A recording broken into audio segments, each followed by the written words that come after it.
How would you define light? It is the visible portion of the electromagnetic spectrum. It's an electromagnetic wave. It is between 400 and 700 nanometers. That's the wavelength. What is the range of frequencies of the visible light? How would you find that? The relationship between frequency and wavelength. Frequency is 1 over the wavelength. 1 over 400 nanometers, how much is that? That is 2.5 megahertz.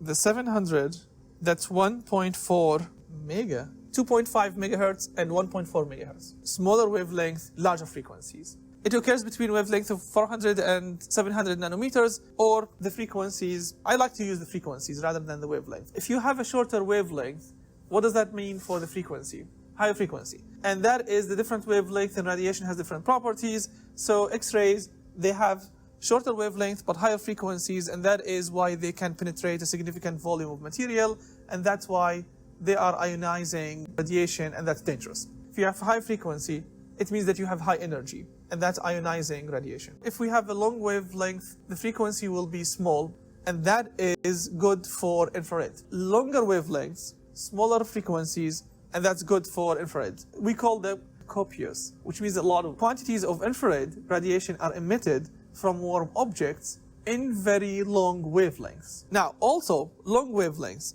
we have something called synthetic aperture radar imaging techniques, which uses artificially generated sources of microwave.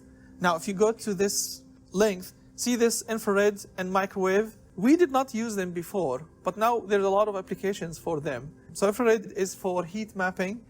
Microwave is to build images, but the good thing about these images is that weather conditions do not affect the image itself. If you have a lot of clouds, this is an aerial image of the terrain, but we have clouds in the middle. They're not going to be shown there using this radar.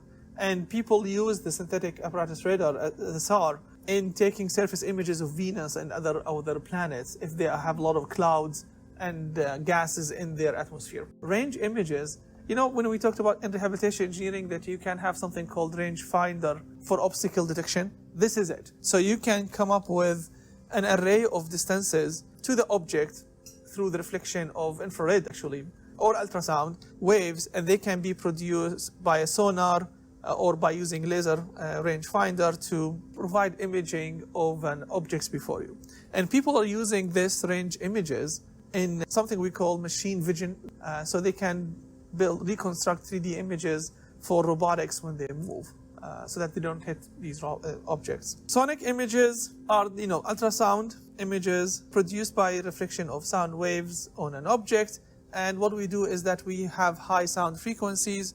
Remember we said high frequency, low magnitude, low power to do the ultrasound for babies. Fetus images are used to improve resolutions. Another image modality, we have something called the CCD, which is the charge coupled device cameras. This is a CCD. What happened here is that you have tiny solid state cell in the back of the camera, just as like a box, and it converts light energy into electrical charges. And what happened is that the photons, they hit a surface, and that surface is filled with capacitors. And these capacitors are going to be releasing electrons, depending on how many photons hitting these capacitors or cells. Those are called solid state cells, and the time image plane act as a digital memory. So what happened is that you have a digital reader or a digital buffer that reads on the plane every 10 microseconds, and then do the same again continuously, create frames, and then the frames together, they become like a movie, and you can see that. So the image plane acts as a digital memory that can be read row by row and by a computer later on. So let's say this is an object. We have a lens. You're going to see the image on a plane, and that plane is digital, and then you have some buffers to read. But the idea behind the CCD is that you are converting photons into electrons. In this here, in the CCD, we have something, if there is a computer attached to it, we have something called frame grabber, and then you have the 3D scene, analog to digital converter,